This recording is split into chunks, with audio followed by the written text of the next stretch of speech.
After the inauguration in 1993, the Clintons fired the White House Travel Office employees, allowing their wealthy Hollywood friends to take over the lucrative travel business. This led to investigations by the FBI, DOJ, GAO, Oversight Committee, and the Whitewater Independent Council. The Clintons claimed the firings were due to financial misdeeds, but the employees were cleared on all counts. Hillary Clinton allegedly played a central role in the firings, yet in her sworn testimony, she claimed she was not involved. The independent counsel found this to be factually inaccurate and that she made factually false statements. The Clintons were forced to remove their friends and reinstate the previous employees. Vince Foster, the longtime friend and companion of Hillary Clinton, was significantly involved in several Clinton scandals. Due to the strange circumstances surrounding his death in 1993, an investigation ensued. Before the police arrived, Clinton staffers illegally removed boxes of documents on Whitewater and presumably Travelgate and other sensitive issues. President Clinton put his wife in charge of the most expensive program in the country. There was a national outrage that the unelected, unqualified First Lady was going to design America's healthcare system.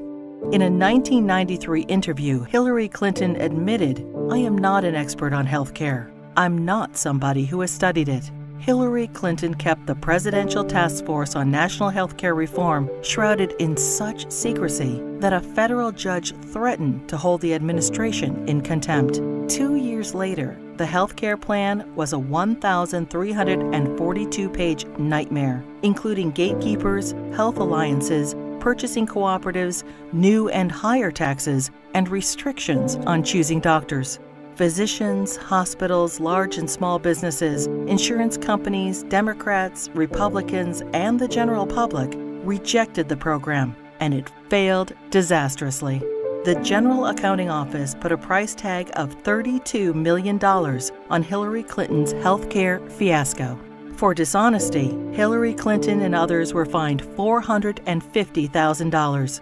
Court costs to taxpayers were $725,000.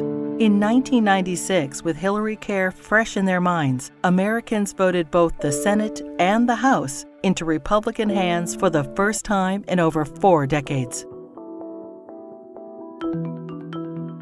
In 1994, President Clinton's Attorney General Janet Reno initiated an investigation focusing on fraud accusations against the Clintons regarding their real estate venture Whitewater Development Corporation, co-owned with their friends Jim and Susan McDougal. Hillary Clinton was the central figure, and the probe revealed pervasive conflicts of interest between the Rose Law Firm, where Hillary Clinton was partner, and its client, Madison Guarantee, owned by Clinton business partner Jim McDougal.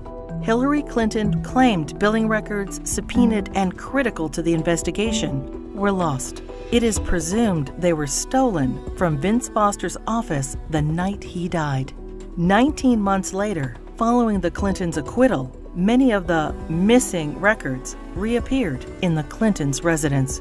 As they were covered with Hillary Clinton's fingerprints, she fell under suspicion of obstruction of justice. Their business partner, Susan McDougal, refused to testify against the Clintons, assuring they were not charged. Susan McDougal went to prison for her silence, but was pardoned by President Clinton. 15 Clinton associates were convicted of 40 federal crimes related to Whitewater. The independent counsel's report highlighted the president's abundant and calculating lies under oath, obstruction of justice, and abuse of power. During this case, many other alleged abuses were uncovered. The 4.5-year expanded investigation cost taxpayers $145 million.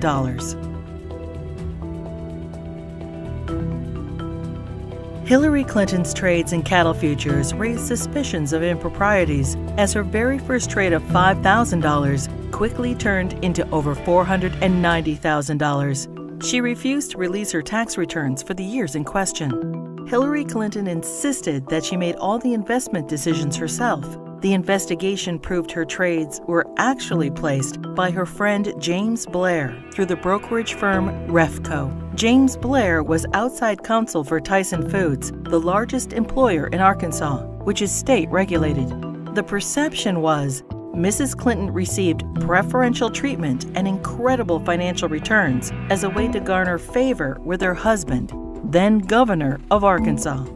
Refco was investigated and paid the largest fines in the history of the exchange.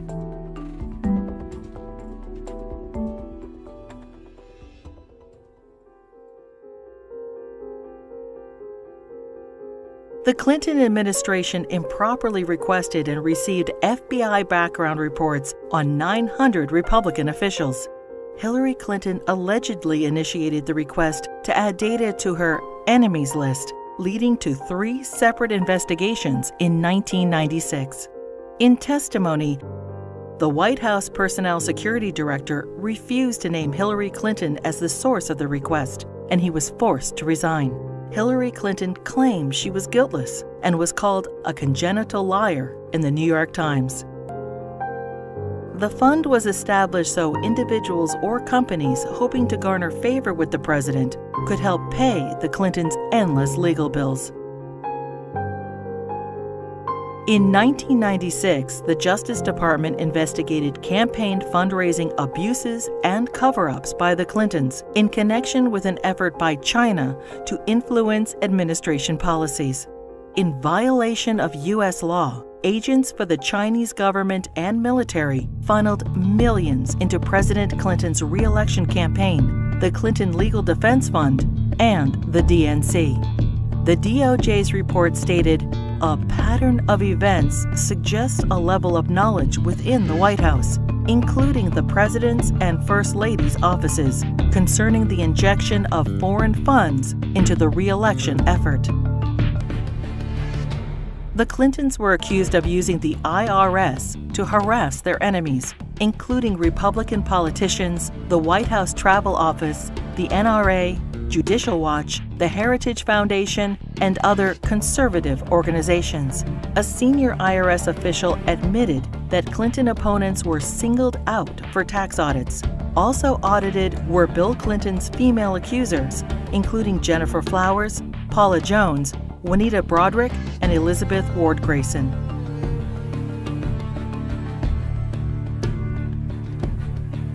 As he was leaving office in January 2001, President Clinton pardoned 450 people for crimes ranging from cocaine trafficking to kidnapping and terrorism.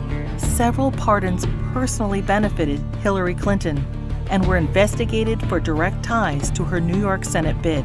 Mark Rich, a billionaire fugitive, owed the government over $160 million and was charged with tax evasion, wire fraud, racketeering, and trading with Iran. Rich's ex-wife, Denise Rich, a close friend of the Clintons, donated over $600,000 to the Clinton Presidential Library just prior to the pardon. Mrs. Rich also gave $14,000 to the Clinton Legal Defense Fund and $135,000 to Hillary Clinton's Senate campaign. The new Square Four were elders of a Republican voting Hasidic community convicted of defrauding the government of millions of dollars. Candidate Clinton met with their Grand Rabbi. Hillary Clinton received their votes, and the new Square Four received their pardons. Hillary Clinton claimed, "I did not play any role whatsoever in the pardons." Hillary Clinton's brother, lawyer Hugh Rodham, charged high fees to use his family influence to obtain presidential pardons. Carlos Vignali, a Los Angeles drug lord, paid Rodham over $500,000, and his sentence for cocaine trafficking was commuted. Almond Braswell, a scam artist, paid Rodham over $250,000 and was pardoned for defrauding senior citizens of millions of dollars. Fighting for Puerto Rican independence, the FALN exploded 138 bombs in New York City, Chicago, and Puerto Rico. During a 10-year reign of terror, 13 innocent people were killed and over 80 were maimed. New York City Councilman Jose Rivera met with Hillary Clinton proposing pardons for FALN members in return for Puerto Rican support in her Senate race. 2 days later, President Clinton pardoned 16 FALN terrorists. These pardons were condemned by Democrats and Republicans, the House and Senate, the FBI, the U.S. Attorney, the Federal Bureau of Prisons, and the Fraternal Order of Police. Another probe into Clinton wrongdoing ensued. When Congress requested additional information, President Clinton claimed executive privilege, preventing anyone involved with the pardons from testifying. Hillary Clinton claimed no involvement in or prior knowledge of the decision. Former Democratic President Jimmy Carter called these shameless pardons disgraceful. The largest political fundraiser in U.S. history became the largest election fraud in history. In the year 2000, the fundraiser for Hillary Clinton's New York Senate race was attended by 1,300 people, including the Hollywood elite and the Democratic leadership. In violation of federal election statutes, an individual, Peter Paul, financed the entire event. Peter Paul was also a convicted cocaine trafficker. In violation, Hillary Clinton was involved with the solicitation of funds and the coordination of the gala. In violation, Hillary Clinton requested in writing an additional $150,000 from Peter Paul in untraceable securities. The Clinton campaign's filings with the Federal Elections Committee stated the event only cost $500,000. The actual price tag was $1.5 million. Senator Clinton was fined over $50,000 for purposely underreporting the cost of the event. In another campaign finance fraud, Hillary Clinton ignored FBI warnings and accepted over $900,000 from scam artist and felon Norman Sue. Hillary Clinton's Senate tenure was undistinguished. In 7 years, she introduced only 3 minor bills which became law, including the naming of a post office. She helped secure millions in federal assistance for a New York developer. Ethics questions arose when the businessman donated over $120,000 to the Clinton Foundation. Senator Clinton did not support English as the official language of the United States government, and she enthusiastically voted for the Iraq War resolution. Hillary Clinton ignored Senate rules and reporting requirements for the hiring of staff and non-paid fellows, breaking the Senate Code of Official Conduct and hiding multiple conflicts of interest. She was investigated by the Senate Select Committee on Ethics.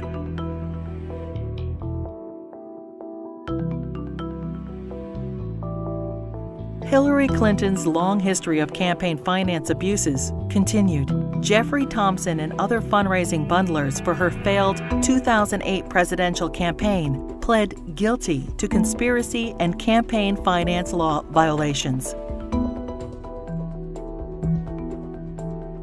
In the primaries, Democrats nominated the little-known junior Senator Obama over the well-known, scandal-ridden Hillary Clinton. In 2009, President Obama nominated Hillary Clinton as Secretary of State. In 2014, the State Department spokesperson was asked to identify one tangible achievement from Hillary Clinton's 4 years as Secretary of State. She responded, "I am certain those who were here at the time, who worked hard on that effort, could point out one." Secretary Clinton's tenure had no signature doctrine or diplomatic breakthrough. It was, however, 4 more years of scandals. The Clinton State Department wasted $80 million on a U.S. consulate in northern Afghanistan, which will never be completed. Under Clinton's name, the Foreign Service gathered details on foreign diplomats, our allies and officials of the UN, including internet usernames, email addresses, credit card numbers, fingerprints, frequent flyer account numbers, and work schedules. The Clinton State Department lost approximately $6 billion due to improper filing of contracts. The FBI, CIA, and the DOJ requested that Boko Haram be designated as a terrorist group so the agencies could pursue them. Secretary Clinton declined. and the group continued its reign of terror, including the kidnapping of 300 schoolgirls in Nigeria. A special investigator for the State Department claims probes into illegal acts by the Diplomatic Security Service and ambassadors were influenced, manipulated, or simply called off under Hillary Clinton. These include sexual assaults by State Department security officials in Beirut, endemic engagement of prostitutes by Hillary Clinton's security detail, drug use by State Department contractors in Baghdad, solicitation of child male prostitutes by U.S. ambassador to Belgium. Secretary Clinton's spokesperson claimed Hillary Clinton had no knowledge of any of the scandals in her State Department. "We learned of it from the media and don't know anything beyond what's been reported."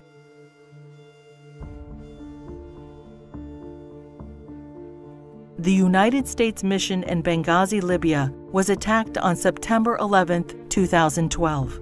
As Hillary Clinton was Secretary of State at the time, she is at the heart of the cover-up investigation.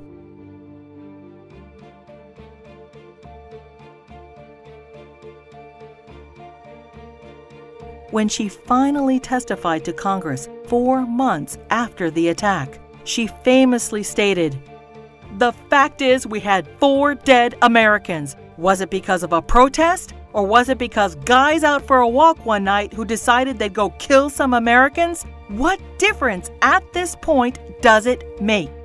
Hillary Clinton testified that she submitted all documents requested by Congress. 20 months later, and only through a Freedom of Information Act request, 41 new documents were released, including changes to Ambassador Susan Rice's talking points. More documents are still being withheld.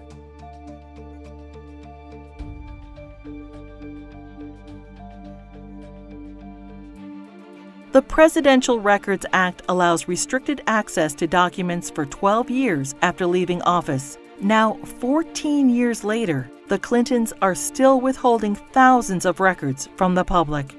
Over 300 Freedom of Information Act requests have been ignored, suggesting more damaging revelations about the Clintons. It is difficult to separate the Clintons' personal and political financial ventures from those of the Clinton Foundation. The New York Times expose on the Clinton Foundation details moral and fiscal chaos, shameless fundraising, and calls it mired in conflicts of interest. Run by old Clinton friends, it has been grossly mismanaged and, despite enormous donations, ran multi-million-dollar deficits. Already rife with conflicts of interest, the foundation's offices are now shared by the Hillary Clinton presidential campaign. Americans can give $2,300 to presidential candidates, but there are no limits on donations to foundations. Hillary Clinton cannot legally accept campaign donations from foreigners, but no restrictions apply to foundations. Secretary of State Clinton traveled to Moscow and pressed the Russian government to purchase planes from Boeing. 2 months later, contract in hand, Boeing donated $900,000 to the Clinton Foundation. The foundation's support from foreign interests hoping to influence U.S. policy is of grave concern. Foreign donations to the foundation increased by 70% when Hillary Clinton ran for president in 2008.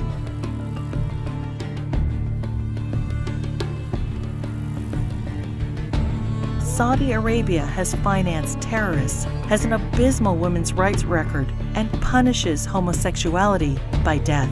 And yet, the Kingdom of Saudi Arabia is one of the largest supporters of the Clinton Foundation.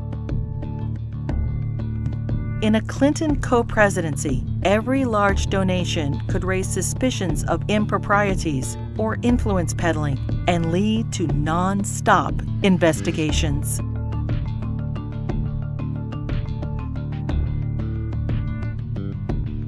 Many qualified and deserving politicians, Democrat and Republican, women and men, are waiting to lead this country.